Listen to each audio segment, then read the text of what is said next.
Today we are looking at ex-African residents to remember. We are not necessarily looking at their achievements, but anything that made them stand out contributes to their appearance on this list. This is entirely the creator's opinion, and therefore it should in no way deter you from having your own. At number 8, Ellen Johnson Sirleaf. Ellen was the first great African female leader and head of state.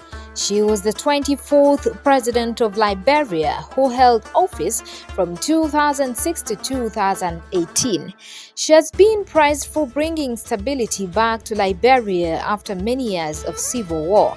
She is also referred to as Africa's Iron Lady and was awarded a Nobel Peace Prize in 2011 in recognition of her efforts to bring women into the peacekeeping process.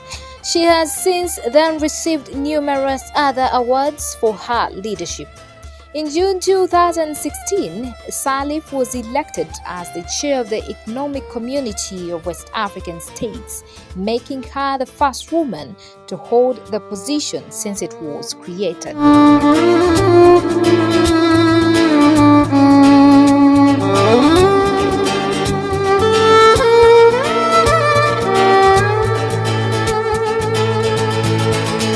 At number 7 is Mobutu Seko.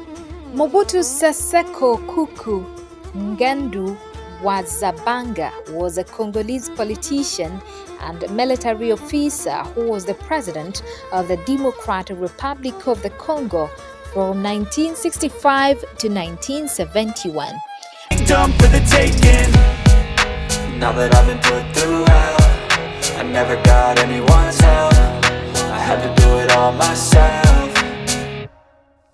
I don't ever slow up, no I don't take shit. I got no love for the fakeness. If you wanna play tough and wanna hate this, I'll always show up and make a statement. I don't ever slow up, no I don't take shit. I got no love for the fakeness. If you wanna play tough and wanna hate this, I'll always show up and make a statement. I don't ever slow up, no I don't take shit. I got no love for the fakeness. If you wanna play tough and wanna hate this, I'll always show up.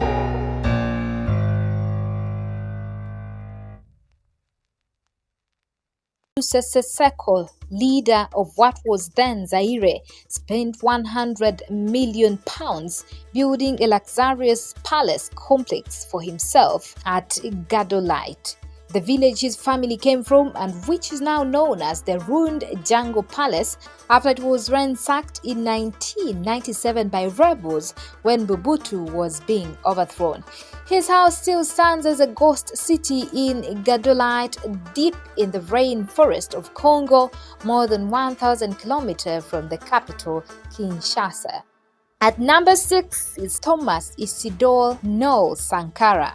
Thomas Isidore No Sankara was a Burkina military officer, Marxist revolutionary and Pan-Africanist president of Burkina Faso from 1983 to 1987.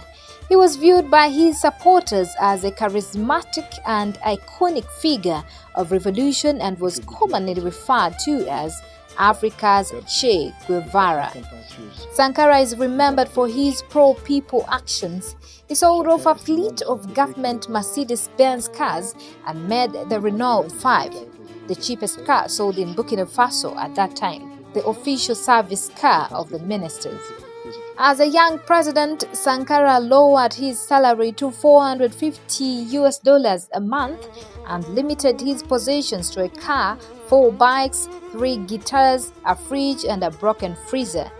A lot of achievements are attributed to him during his short reign before he was assassinated 34 years ago with 12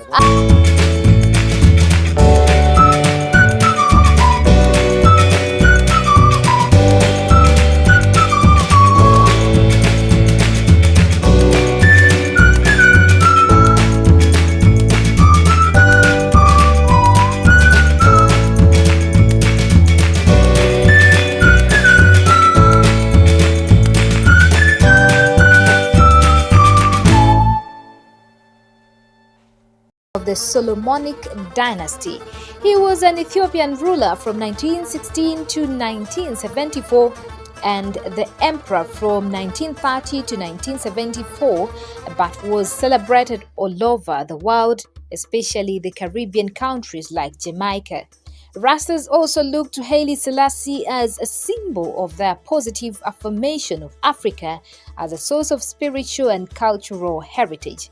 While he was emperor, many Jamaican Rastas professed the belief that Haile Selassie would never die. The most iconic moment was when Selassie visited Jamaica and was overwhelmed by the number of people that had crowded at the airport to receive him. Over 100,000 Rastas had swarmed the protocol in order to get a first-hand look at the emperor. Unable to come out, Selassie waved and went back inside the lane. It took one of the most prominent Rastas to negotiate his landing. He is also remembered for being a Pan-African and helping to establish the Organization of African Unity, now the African Union, in 1963. At number 4 is Amin Dada. Idi Amin Dada is one of the African presidents remembered for who he was and what he did. He was a president who loved Africa and his country, Uganda. During his early days in office, Amin enjoyed a good relationship with the West until he felt he needed them no more and shifted from being a pro-Western ruler, enjoying considerable support from Israel, to being backed by Libya's Muammar Gaddafi. As the years progressed, Amin's behavior became more erratic, unpredictable, and strident. After the United Kingdom broke off all diplomatic relations with his regime in 1977, Amin declared that he had defeated the British and he conferred on himself the decoration of Conqueror of the British.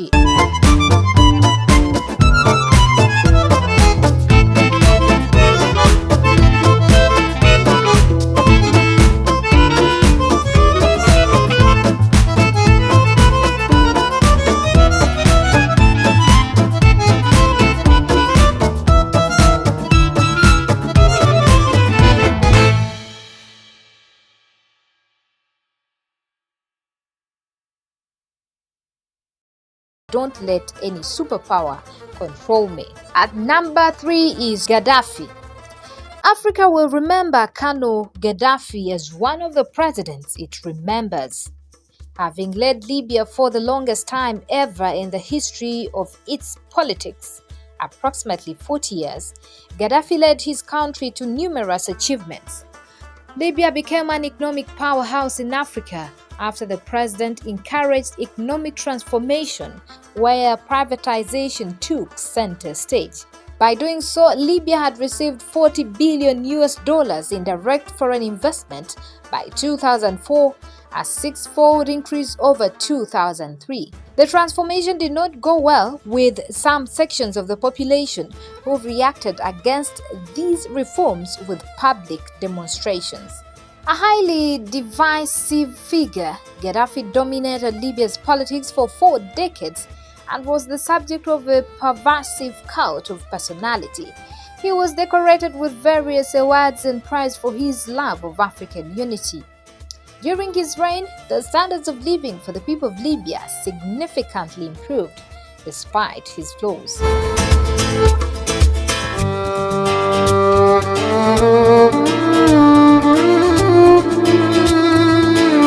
At number 2 is Nelson Mandela. I want to think that everybody in this world knows who this man is. Nelson Mandela was a South African who sacrificed a great deal of his life fighting against apartheid. He was a political leader and philanthropist who served as the first president of South Africa from 1994 to 1999. He was the country's first black head of state and the first elected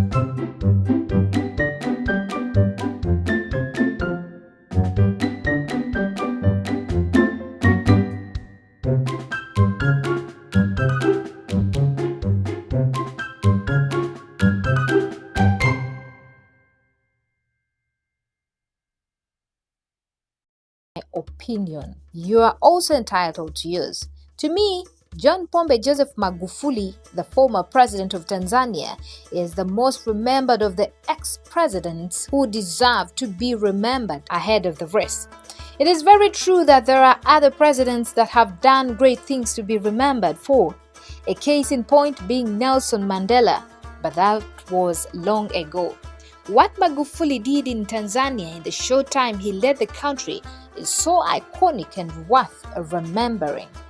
I want you to remember that this episode is looking at former presidents with an X factor and therefore cannot be forgotten, not just for what they did, but what people can identify with. Whatever stood out during their tenure will not be easily forgotten. The late John Pombe will be remembered for his handling of the COVID-19 pandemic when it first emerged. The Bulldozer president never told his Tanzanian people to keep their distance, put on a mask or stay at home as the rest of the world did.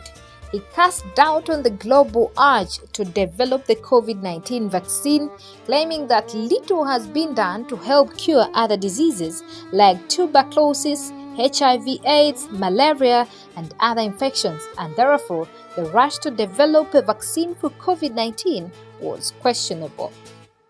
Besides his handling of the pandemic, Magufuli is remembered for economically transforming Tanzania by cutting unnecessary government costs incurred during different celebrations and travels. As a result, Tanzania leapfrogged to become a middle-income country ahead of its neighbors.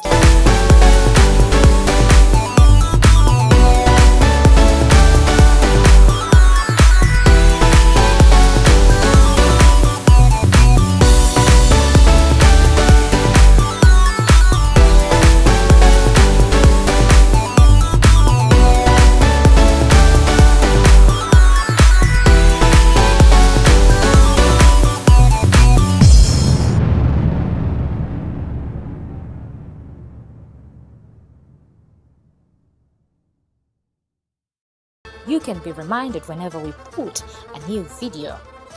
Much love.